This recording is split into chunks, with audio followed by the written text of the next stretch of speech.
And yet this guy wants to lead our nation. And he's so unfit to lead. He's so unfit to lead. But we have a leader in Kamala Harris, someone who's compassionate, someone who gives a damn, someone who wants to lift us up. And Pennsylvania, right now it's on us to lift her up.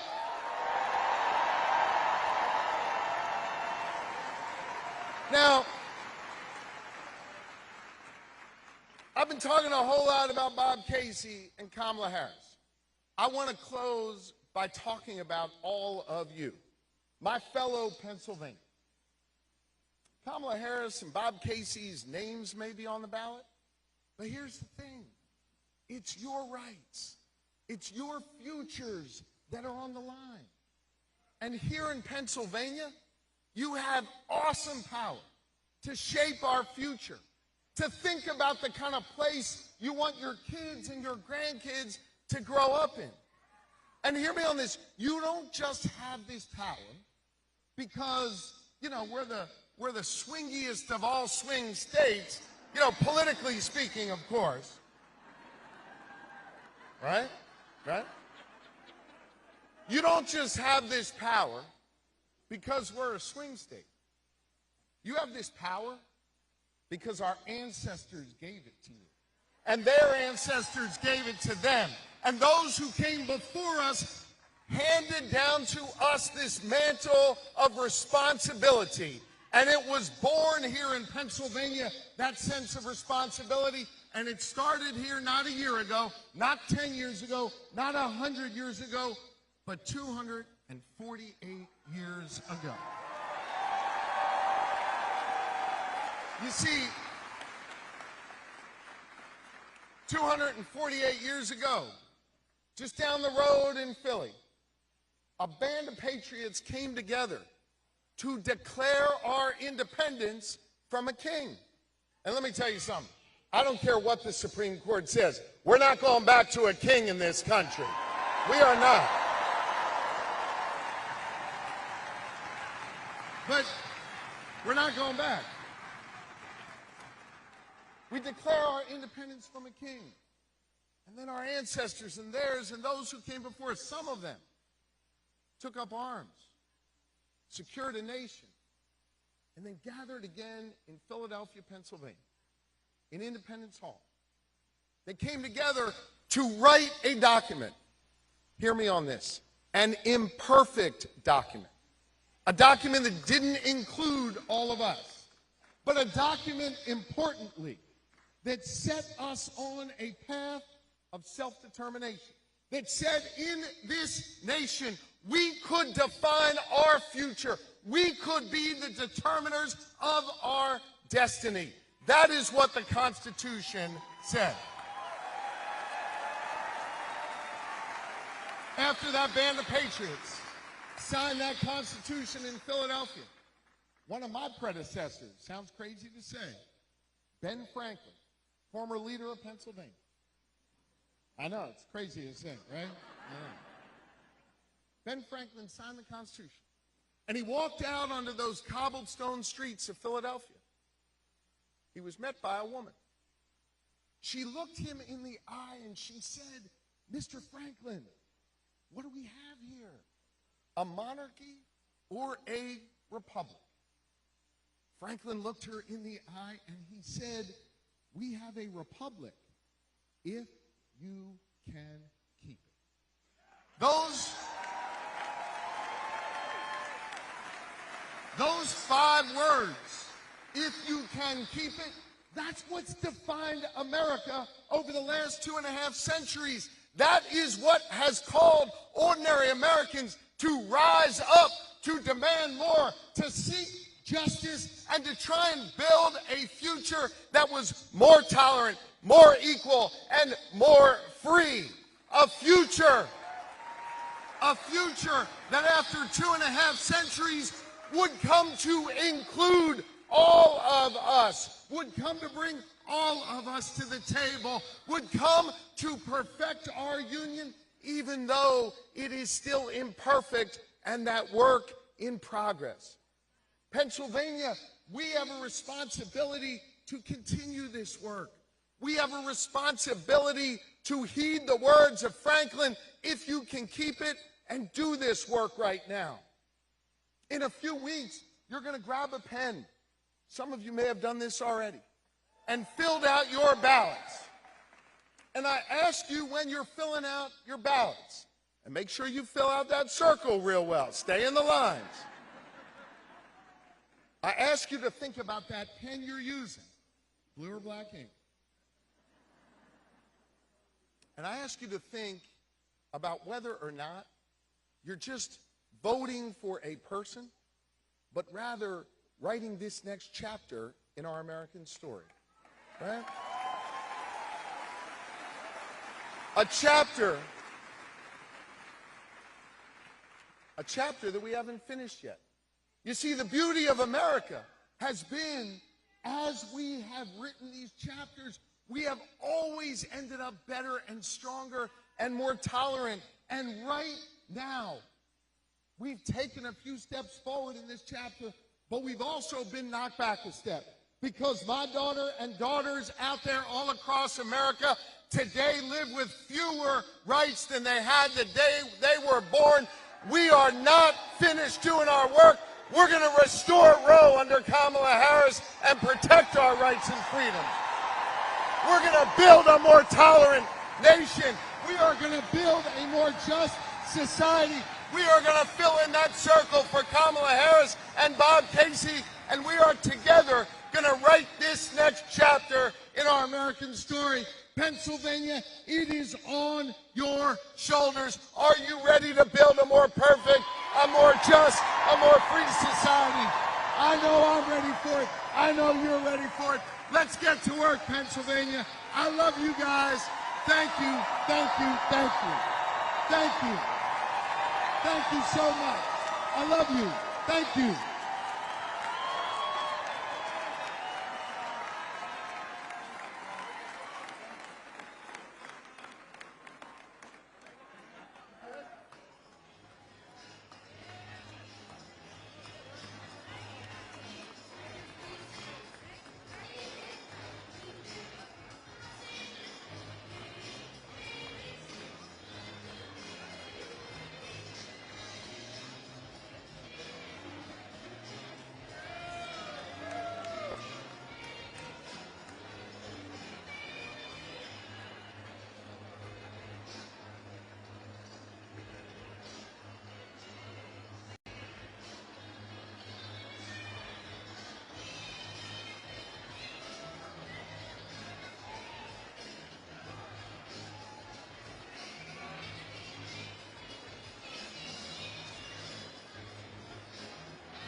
welcome to the stage local educator Shakila Paye.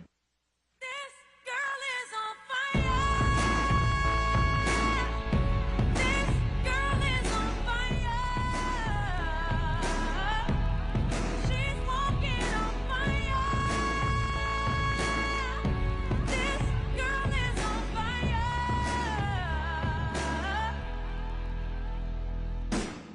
Looks like a girl. Good evening, everyone. Can you hear me? No? Better? Okay. Good evening, Pittsburgh. My name is Shakila Paye, and I am extremely honored to be here today to help welcome President Obama back to our city. I have been lucky to call Pennsylvania my home my entire life. I grew up in Johnstown, PA, and moved to Pittsburgh as an adult, and I now proudly claim it as my home. I am here on the stage today because so much is on the line in this election. The stakes could not be higher, and right here in Pittsburgh, we are going to decide what kind of future we want for ourselves. Donald Trump wants to take us backwards. Trump, at all. Trump and his Project 2025 agenda would take us into the past, rip away more of our fundamental freedoms, and raise costs for families like yours and mine. Vice President Harris has a very different vision for the future. She wants to take us forward.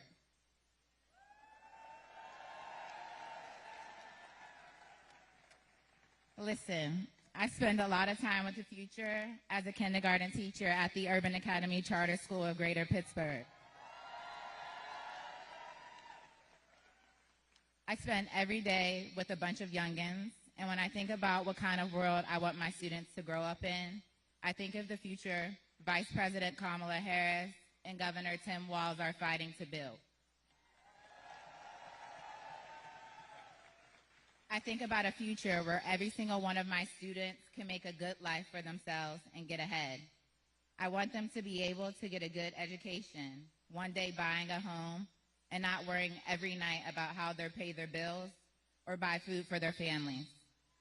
I think of how the little girls I teach deserve to be able to control their own bodies without the government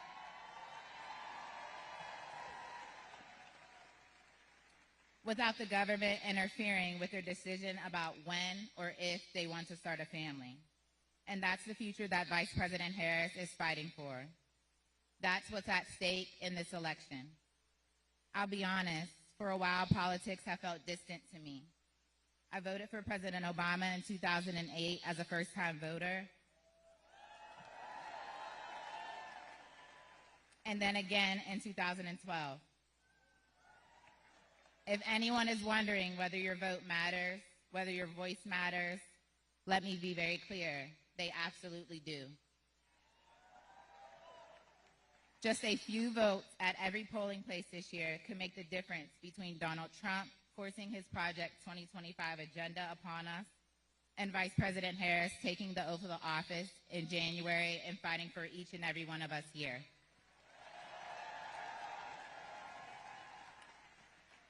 That's why I decided to get off the sidelines this year, and on Tuesday, I renewed my voter registration. If you haven't checked your voter registration, please do it today. You have until October 21st to register to vote and then get out to cast your ballot on Election Day. I am excited to start my voter process again, casting my ballot for Kamala Harris and Tim Walz.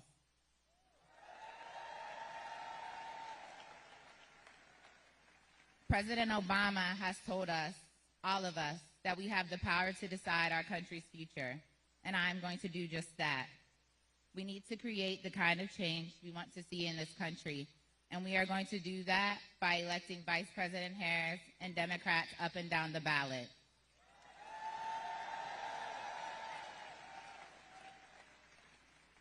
It is now my incredible honor to introduce Senator Bob Casey, who has been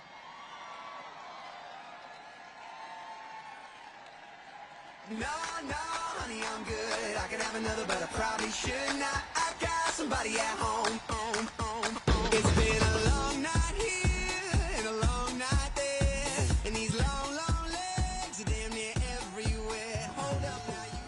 Pittsburgh. Wow, what a crowd. I got one question for this crowd. Are you ready to win? Are you ready to elect Kamala Harris and Tim Walz? And are you ready to help me win this United States Senate seat? All right. Now,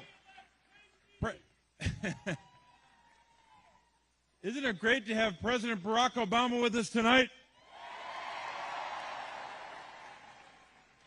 I'm going to introduce him in a moment, but I got a couple things I want to say first. But we're so grateful you're here tonight. You're here tonight because you love our country. That's why you're here tonight.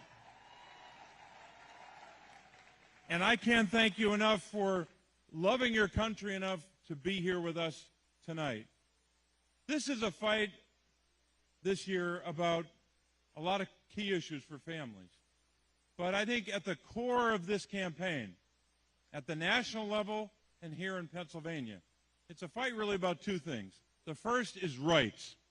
The fight for voting rights, women's rights, workers' rights, all on the line. But this is also a fight about working families, about working together to help our working families to lower costs, to fight the fentanyl crisis, and to take care of the most vulnerable among us. Our kids, our seniors, people with disabilities, help our veterans. That's what we do as Democrats. Now,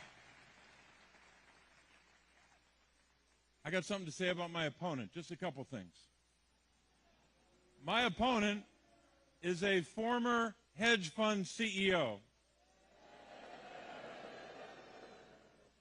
And he told some lies in this campaign.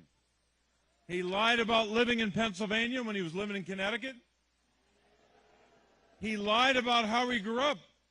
He said he came from nothing. That's what he said.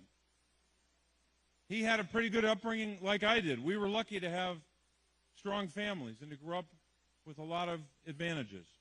He should tell a different story about that. He also lied about creating jobs in Pennsylvania. When he outsourced jobs from Pennsylvania to India and China. He shouldn't lie about that.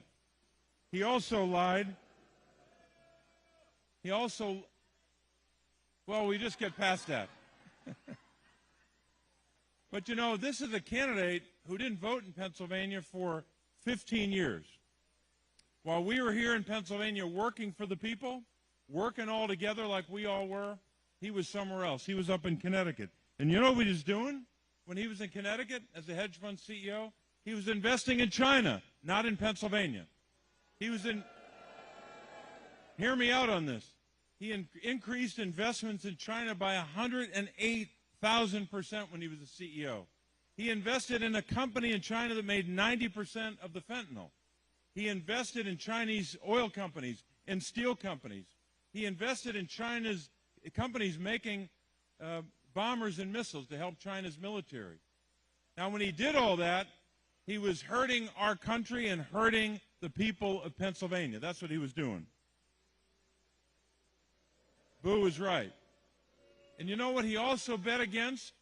When he was making investments, he bet against American steel companies, not betting for American steel companies.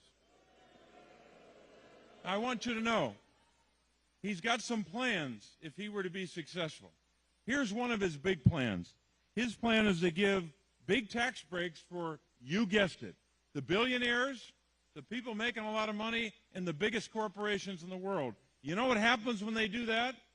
They'll put Medicare, Medicaid, and Social Security on the chopping block. We're not going to do that in America. We're not going to cut those programs to give billionaires a tax cut.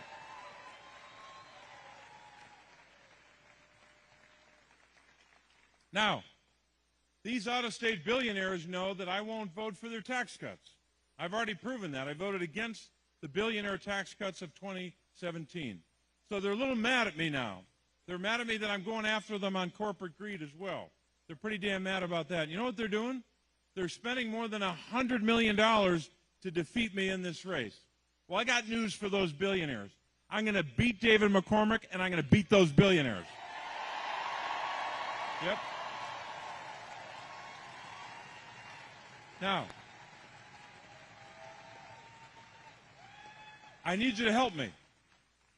I need you to help me. Go to bobcasey.com and help us to fight off those billionaires. And we're grateful you're here tonight, because tonight we're here to focus on the future of our Commonwealth and our country.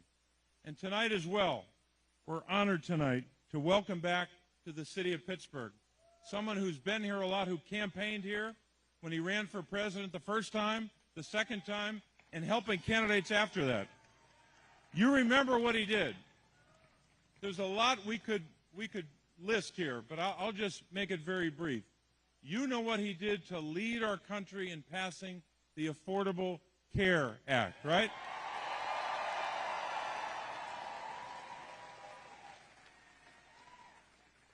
And I not only voted for that legislation, I fought off all the attempts to gut it and to repeal it. But that bill, here's what that bill meant to the people of Pennsylvania.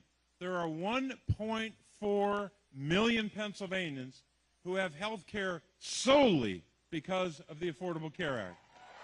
So, and we know that so many Pennsylvanians, hundreds and hundreds of thousands of them, have coverage for pre-existing conditions because of that Affordable Care Act. So tonight,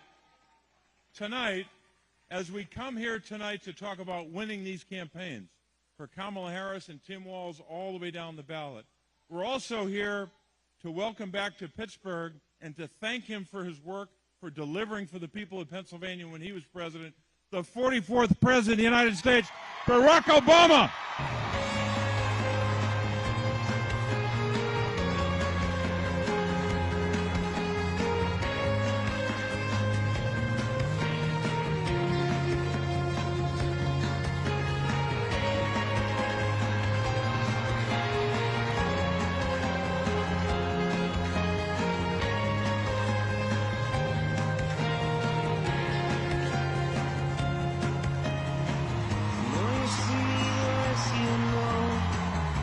You find out as you go, I knew much more then than I do now. Me on a hard day. Hello, Pittsburgh! Are you fired up?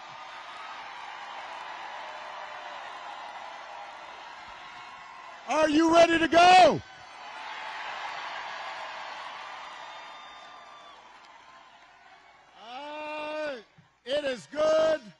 It is good to be back in Pennsylvania.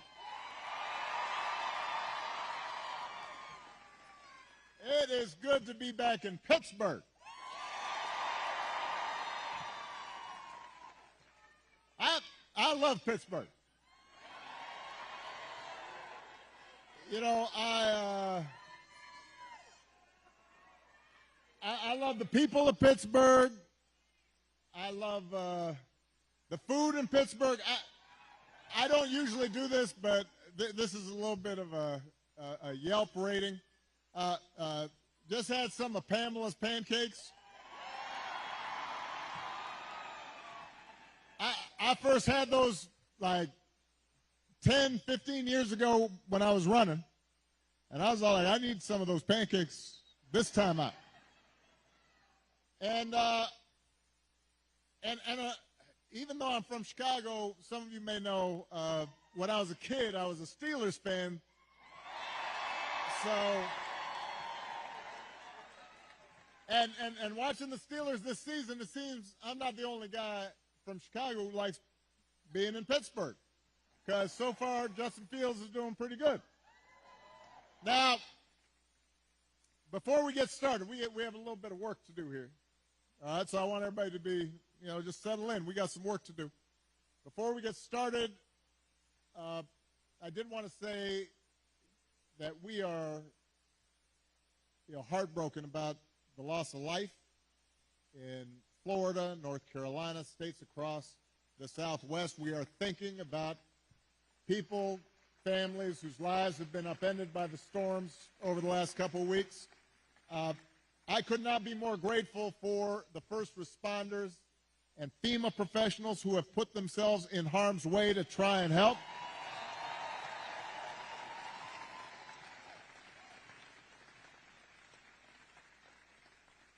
You know, it's times like this when you realize having honest, competent leadership in government really matters. It makes a difference. And today I'm asking you to vote for some of those leaders, including some folks we need working with your outstanding governor, who you just heard from, Governor Josh Shapiro. We need them in Harrisburg. So we need you to vote for your next Auditor General, Malcolm Kenyatta. Your next Attorney General, Eugene DePascale. Your next State Treasurer, Eric McClellan. And my buddy, your outstanding United States Senator, Bob Casey.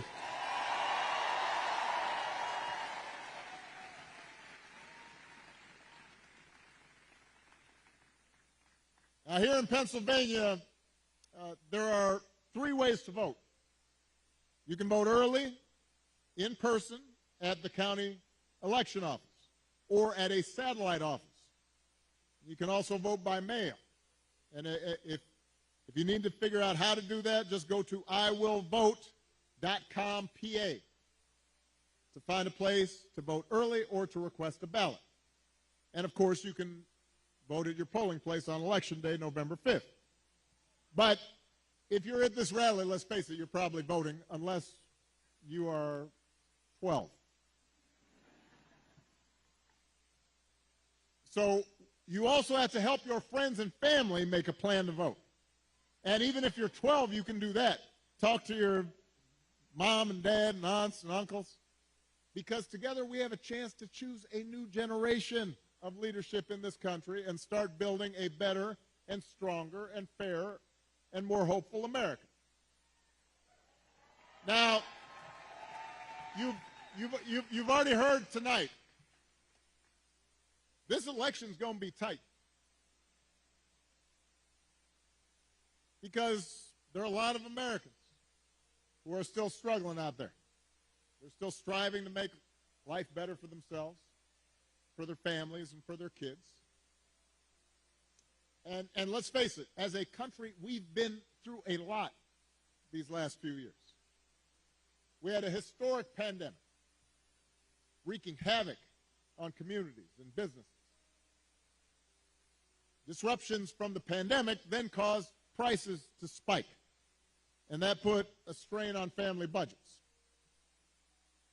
And in many ways, it's felt like the aspirations of working people have taken a back seat to the priorities of the rich and the powerful. So I get it, why people are looking to shake things up. I mean, I am the hopey-changey guy. So I understand people feeling frustrated and feeling we can do better. What I cannot understand is why anybody would think that Donald Trump will shake things up in a way that is good for you, Pennsylvania. I don't understand that.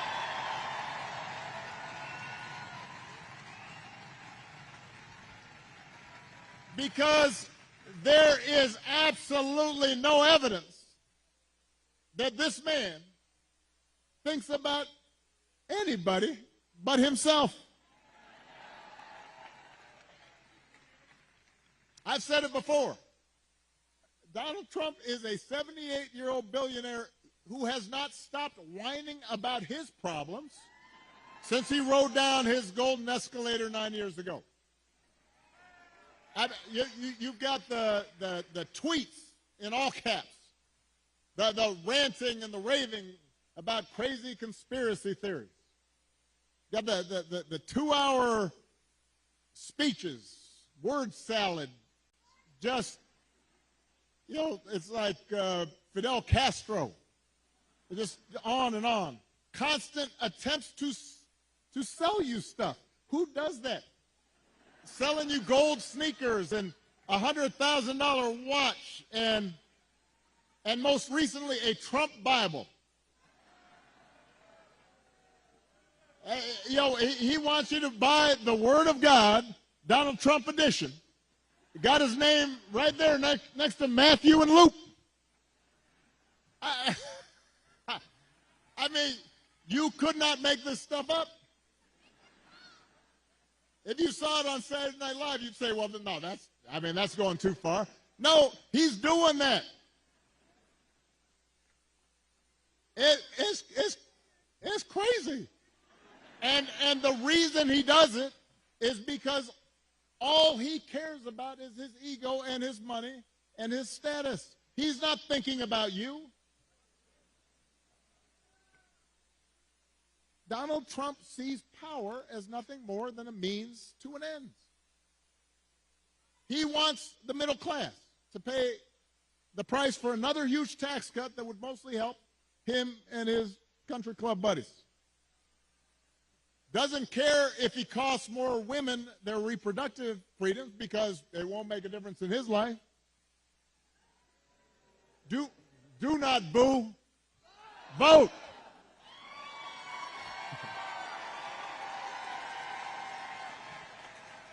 They can't hear your boos, but they can hear your votes.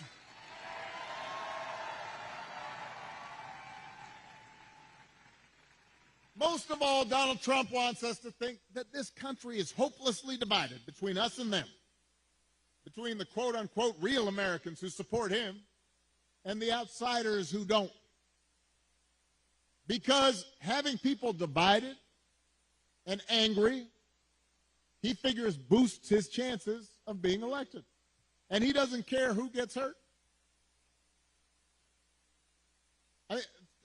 Think about it. Just the other day, we learned that on January 6th,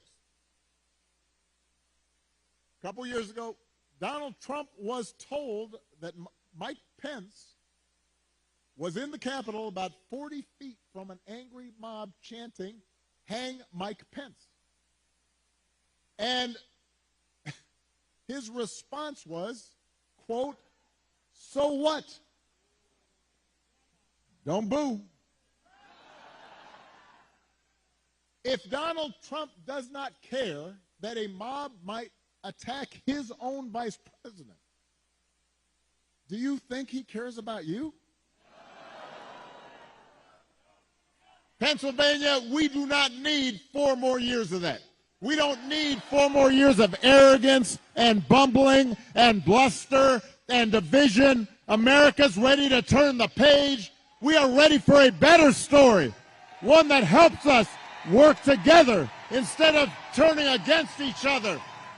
Pennsylvania, we're ready for a President Kamala Harris.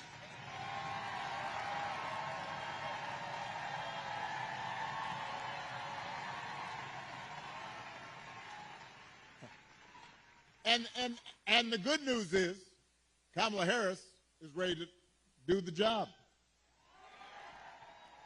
This is a leader who has spent her life fighting on behalf of people who need a voice and a champion. Somebody who was raised in the middle class, who worked a summer job at McDonald's while she earned a degree, who believes in the values that built this country. Somebody who has served with distinction in every office that she has ever held. I think we probably had a fainting spell back there. So let's make space for the emergency folks. This happens sometimes. Everybody bend their knees a little bit.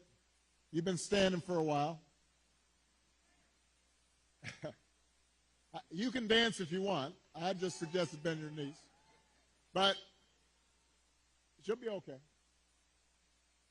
Kamala is as prepared for the job as any nominee for president has ever been. That's who Kamala is.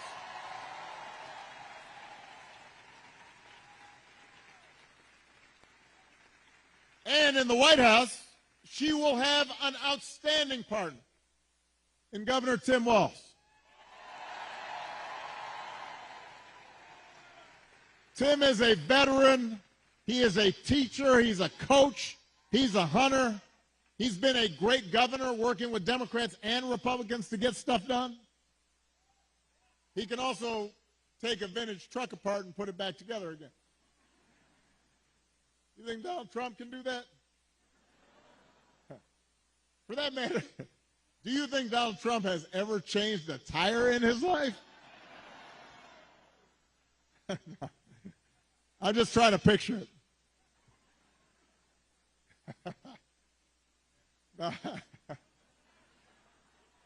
The point is, if you elect Kamala and Tim, they won't be focused on their problems. They'll be focused on yours. They understand that too many folks here in Pennsylvania and across the country are struggling to pay the bills. Even though wages are steadily growing and inflation is finally slowing, the price of everything from health care to housing to groceries, it's still too high. And that takes a real bite out of paychecks. It hurts. So the question is, who's really going to do something about it? That's what you should be asking yourself. Now, Donald Trump's plan is to do what he did last time, which was give another massive tax cut to billionaires and big corporations. And then, don't boo, I'm going to break you of this habit. And the reason some people think, well, I don't know, I remember that economy when he first came in being pretty good. Yeah, it was pretty good, because it was my economy.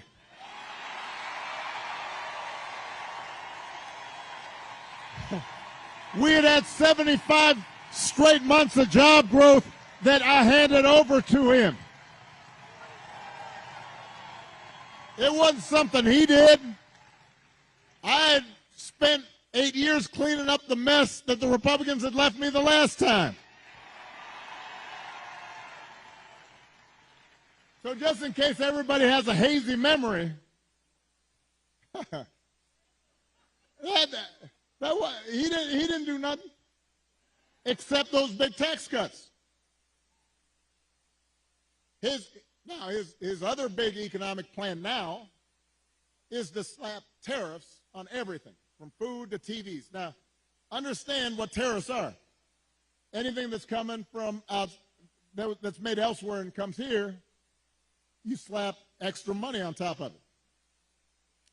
And if other countries are cheating, in some cases, it makes sense because you want to have a fair playing field. But what he's proposing is basically a Trump sales tax that could cost the average family almost $4,000 a year.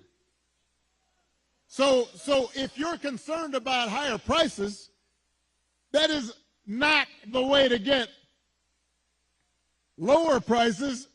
That's going to come out of your pockets. You think prices are high now? Donald Trump's message basically is, you ain't seen nothing yet. All right, so that's, as far as you can tell, that's his plan, right? Because it's not written down anywhere. When it comes to health care, you heard it in the debate. Donald Trump's got one answer.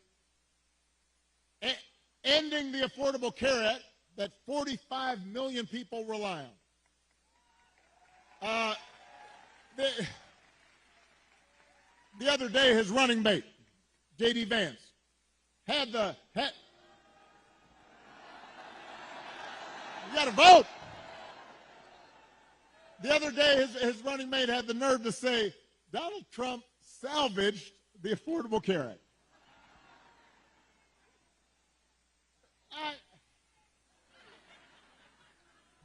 I mean, Donald Trump spent his entire presidency trying to tear it down. And by the way, he couldn't even do that right. And now,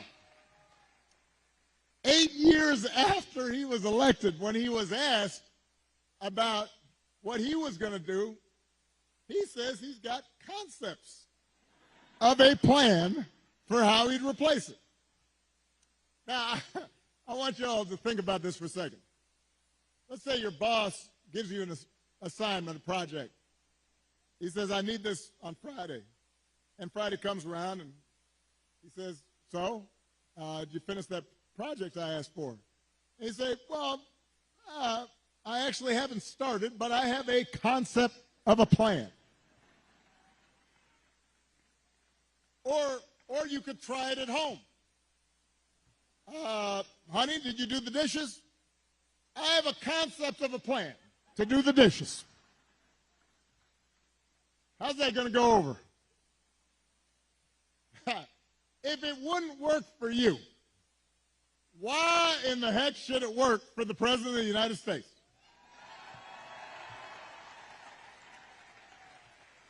But the good news is, Kamala Harris, she doesn't have concepts for a plan.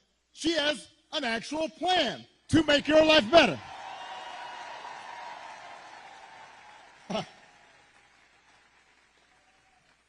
To bring down the cost of things like groceries. She'll go after corporations that are jacking up prices. Just like she went after big banks and for-profit colleges when she was an attorney general in California.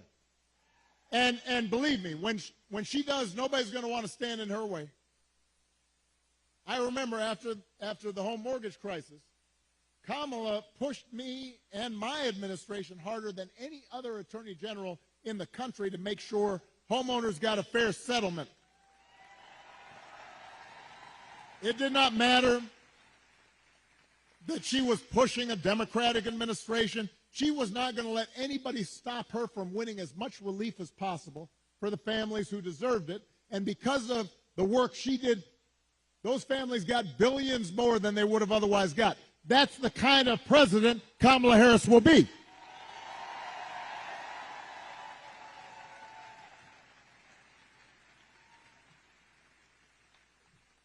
To lower housing costs, Kamala will cut red tape and work with governors like Josh Shapiro, as well as the private sector, to build 3 million new homes. And she'll give first-time home buyers up to $25,000 to help with the down payment. Plans, concrete plans. And for a lot of folks, that could be the difference between watching their dreams pass them by or finally owning a place of their own. To lower health care costs, Kamala already worked with Joe Biden to take on the drug companies and bring down the cost of insulin and hearing aids and more than 50 prescription drugs. And as president, she will never stop working to limit out-of-pocket costs and protect your care. That's who Kamala is.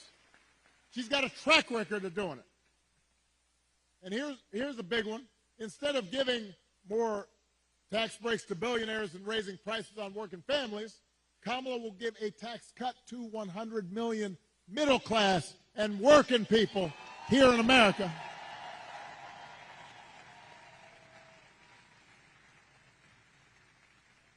So, if you're a new parent, you could qualify for a $6,000 tax credit during the first year of your child's life.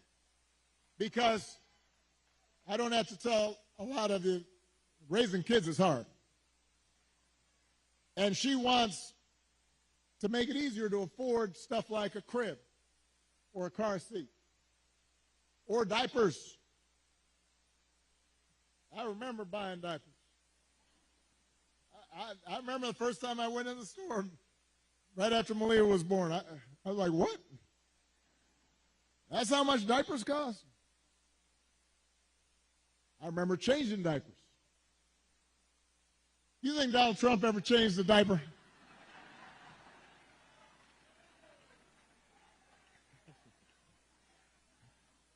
Yeah.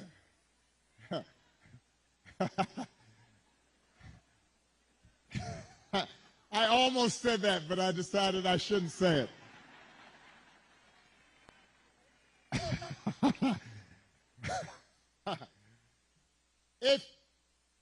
If you're starting a small business, Kamala Harris will give you a $50,000 tax credit to help you get it off the ground. That's who Kamala Harris is. That's what she stands for. So with Kamala, you've got actual plans. Trump, concepts of a plan. Now, if you challenge Trump to elaborate and enumerate his concepts, he will fall back on one answer. J.D. Vance does the same thing. Doesn't matter what the issue is, housing, health care, education, paying the bills. Their only answer is to blame immigrants. They want you to believe that if you let Donald Trump round up whoever he wants, by the way, and ship them out, all your problems will be solved. Now, we've got real issues at the border. We are a nation of laws and a nation of immigrants. We have to make sure it's fair. There are communities at the border that can be overrun. We've got to actually solve a problem. But when I hear Donald Trump talking, I've got one question. As I recall, Donald Trump was president for 4 years.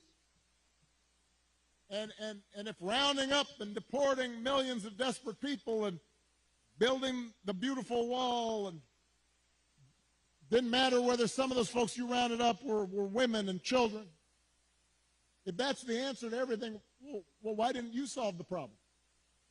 Why were the number of immigrants basically the same when you left office as when you took office? I'll tell you why. Because he didn't have a real plan. He had talking points. He had concepts of a plan. And the plan was mean and ugly. And it was designed to enhance his politics and make people angry, not to solve the problem. You know what would actually help bring order to the border and fix our immigration system?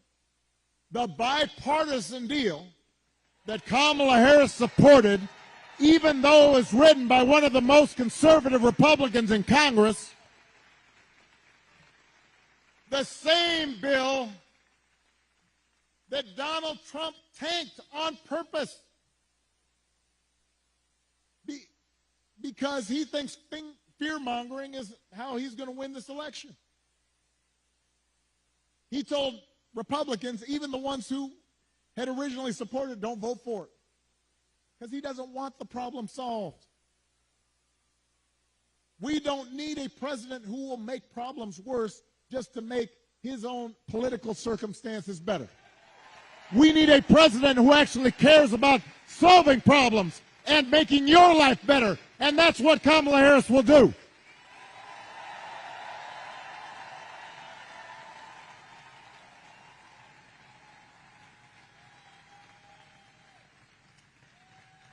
And to help her do it, she will need a Senate full of serious public servants like Bob Casey.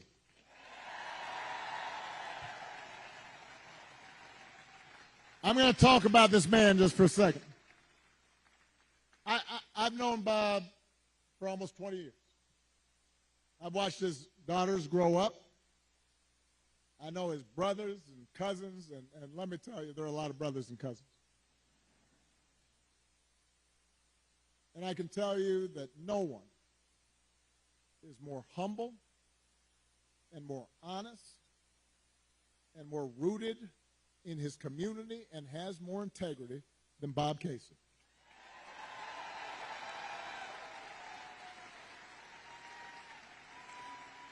You know, in Washington, folks make a distinction between work horses and show horses. And Bob Casey, he's not a show pony. All the guy cares about is doing the job and looking after you, the people he was elected to serve. That's the kind of person we need to send back to Washington. That's the kind of person who's going to help Kamala get stuff done. Folks who share our values and will do what they can to move this country forward rather than backward. That's who Bob Casey is.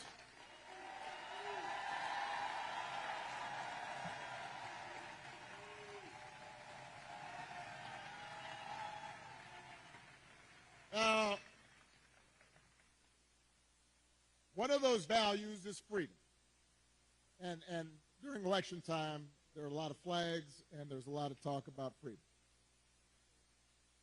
So let me talk about that just for a second. Because I don't think we've ever had an election with candidates who understand freedom more differently. For Donald Trump and his cronies, freedom means that the powerful can do whatever they please. Fire workers for trying to organize a union. Dodge paying their fair share of taxes. Try to throw out your votes when they lose an election. Control what women can and can't do with their bodies. In other words, for Trump, freedom is getting away with stuff.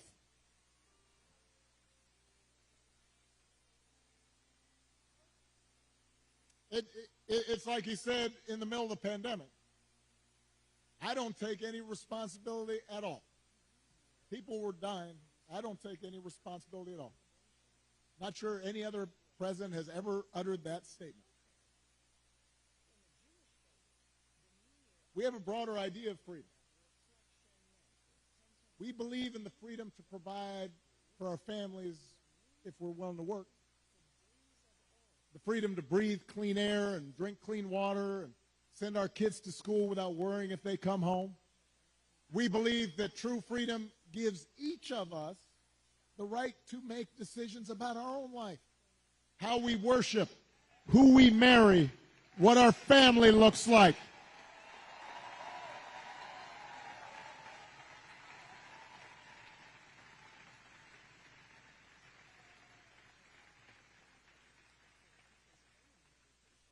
And real freedom also means that we're going to disagree on how each of us should live our lives. And we have to respect other people's views on these issues. You know, I've always said there are good people of conscience on both sides of the abortion divide. I respect anyone whose faith tells them that it isn't something they support. But if we believe in freedom, then we should at least agree that such a deeply personal decision should be made by the woman whose body is involved and not by politicians.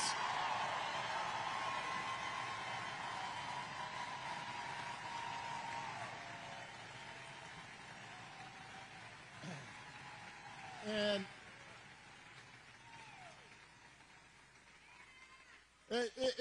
it has been fascinating to watch Donald Trump just tie himself into a pretzel on this issue. I mean, when he ran for president the first time, he said he would support punishing women who got an abortion. That's what he said. Thank you. Now, well, a couple weeks ago, what did he say? He said, "Don't worry, women, I'll be your protector. I'll tell you how he protected you." He handpicked 3 of the Supreme Court justices who overturned Roe versus Wade. Went out there and bragged about it. And now there are Trump abortion bans in 20 states, many of them with no exception for rape or incest. And when he's asked about it, he says, well, everybody wanted it this way. Really? He thinks women want to have to drive hundreds of miles to find a doctor who can help them? Does he think doctors want to choose between letting a woman die or going to jail for giving her the life-saving care that she needs? That is not something people chose. Now, Donald Trump may be confused about that issue.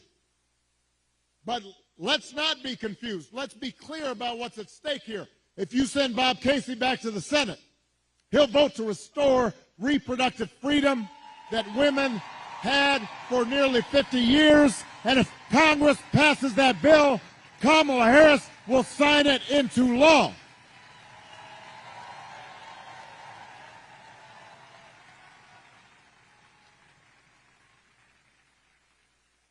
Because they understand that freedom is about being able to make the right choice for ourselves and our families. It's about recognizing that other people have the freedom to make their own choices, even if they're different from ours. And it's an example of how,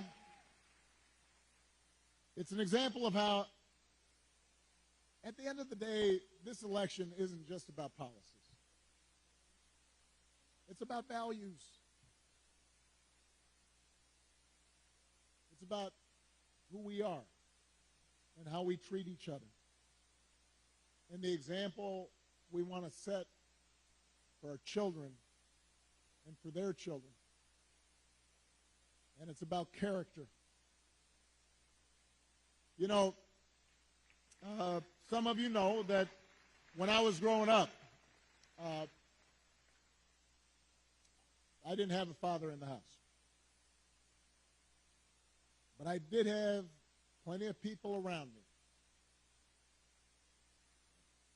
Stepfather, grandparents, teachers, coaches, and most of all my mom, who taught me the difference between right and wrong, who showed me what it meant to have integrity and to be honest and to be responsible and to work hard and to treat other people like we wanted them to treat us. And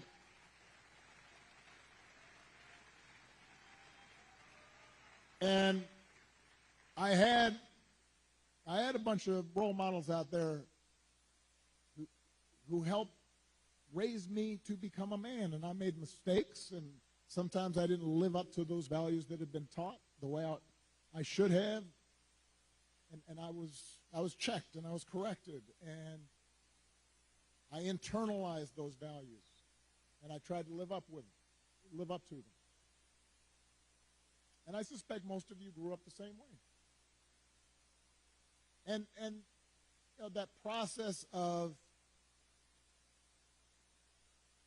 trying to live out your best self, trying to live out your values, that doesn't stop after the age of 20 or 21.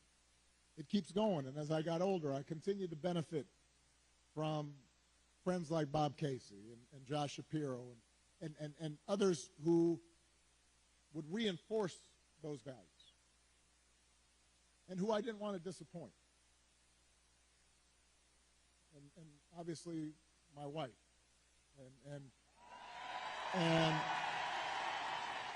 and my daughters, you know, who I want to make sure, you know, Malia and Sasha are watching. I want to make sure that I don't disappoint them, and that I'm passing on these values to them. You know, and here in Pittsburgh, I'm thinking about another example. Somebody who was a dear friend of mine and who's passed away now, Dan Rooney, who, you know, here was a guy who won 6 Super Bowls, 8 AFC championships, had enormous wealth and power.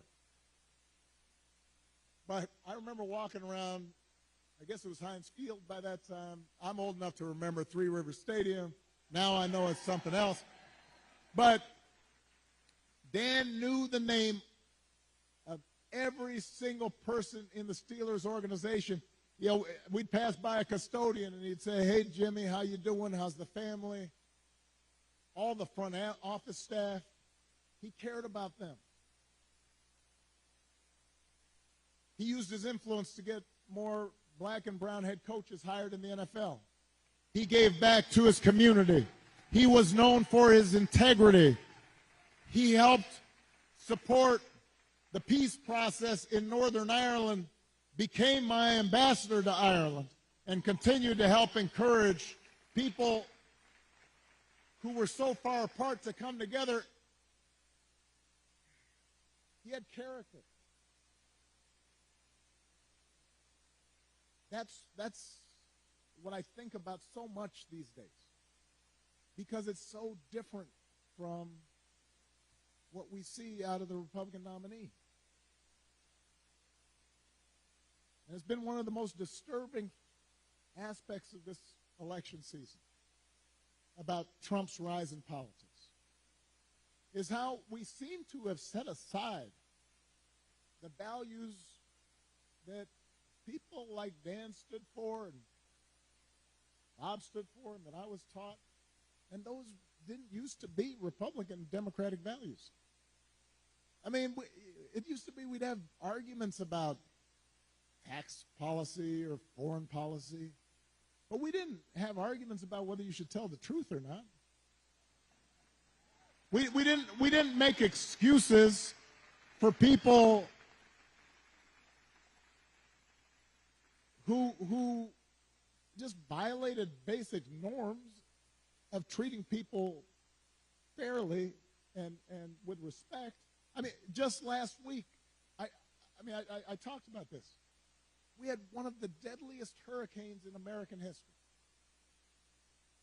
The beautiful town of Asheville, North Carolina, one of my favorite places in the country.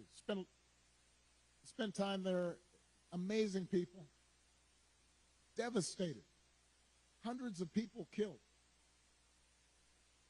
And President Biden and Vice President Harris were down there meeting with local officials and comforting families, asking how they could help. And Donald Trump at a rally just started making up stories about the Biden administration withholding aid from Republican areas and siphoning off aid to give to undocumented immigrants. Just made the stuff up. Everybody knew it wasn't true. Even local Republicans said it was not true.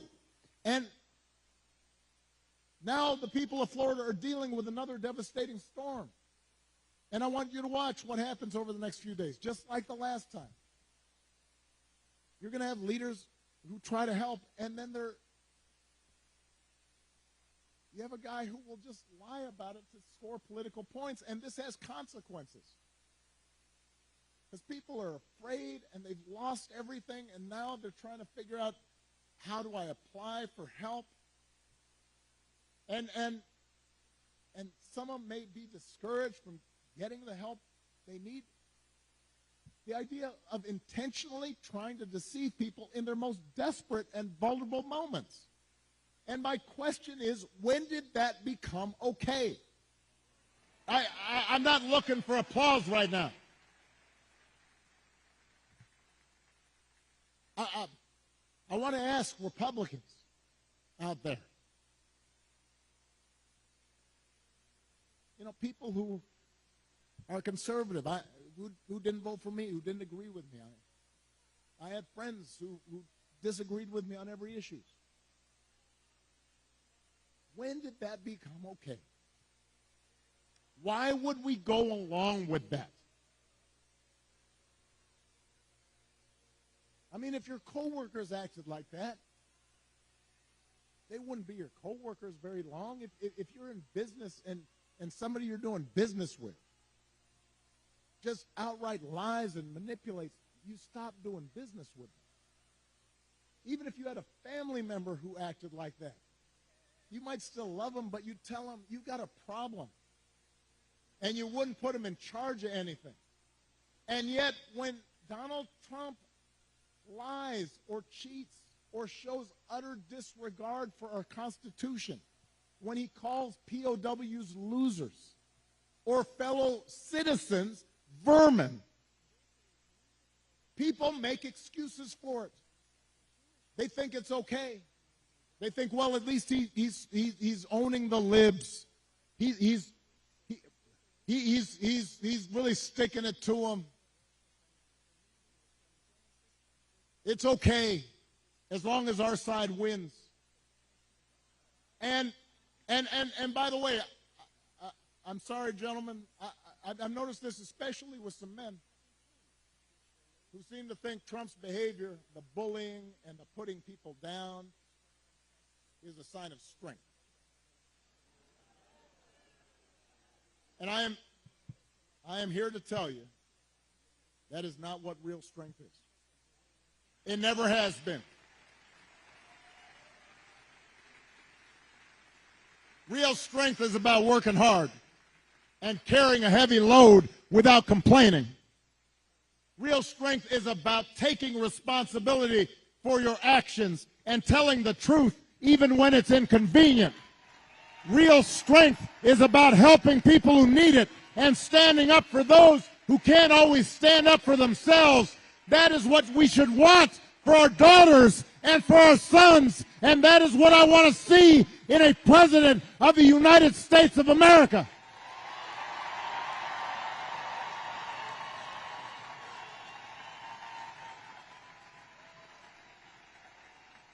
And the good news is that you have candidates to vote for in this election that demonstrate that kind of character, who know what real strength looks like, who will set a good example and do the right thing and lead this country better than they found it. So, Pennsylvania, that is the choice in this election. It's not just about policies that are on the ballot.